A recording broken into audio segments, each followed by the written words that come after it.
Pook sa lungsod ng San Juan. Isang sagradong lugar na puno ng kasaysayan at kagitingan. Ito ang naging saksi sa katapangan ng ating mga ninunong nakipaglaban sa mga Kastila para sa kasarinlan ng ating bansa. Pinamunuan ni God Andres Bonifacio ang kataas-taasang kagalang-galang na katipunan ng mga anak ng bayan o mas kilala bilang KKK na may layuning wakasan ang opresyon at pananakop ng mga dayuhang Kastila sa ating bansa. Ito ang tuluyang nagpasiklab sa revolusyon laban sa mga mananakop upang makamtan ang inaasam na kalayaan. Noong ika-30 ng Agosto, 1896, naganap mismo sa bahaging ito ng lungsod ng San Juan ang himagsikan na pinamunuan ng KKK, kung saan nagdanak ng pawis, luha at dugo at nagbuwis ng buhay ang ating mga ninuno. Dito mismo naganap ang itinuturing na isa sa pinakamahalagang bahagi ng kasaysayan ng kasarinlan ng Pilipinas, ang himagsikan sa San Juan del Monte na mas kilala bilang Pinaglabanan.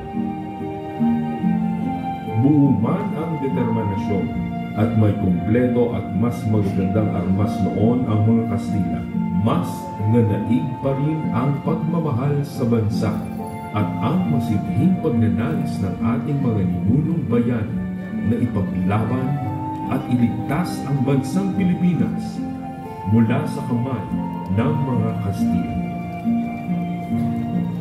Sa kasalukuyan, ilang daang taon man ang lumipas, ang dambana ng pinaglabanan ay nananatili at patuloy na nagsisilbing inspirasyon at paalala sa kahalagahan ng pagkakaisa, katapangan, kagitingan at kabayanihan ng ating mga ninuno.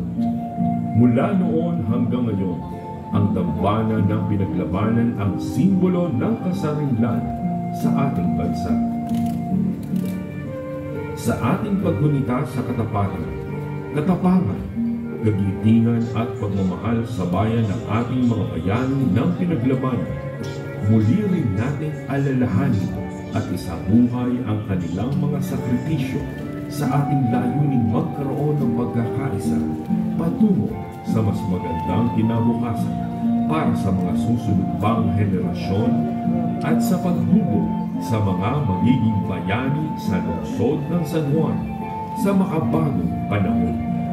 Sama-sama nating damhin muli ang kabayanihan at kadakilaan ng pinaglabanan upang ipagpatuloy ang ating laban para sa mas maunlad, mapayapa at tunay na malaya sa anumang uri ng kahirapan. Ang makabagong San Juan ay mangunguna sa sama-samang pagkamit ng makabago at patuloy na malayang Pilipinas.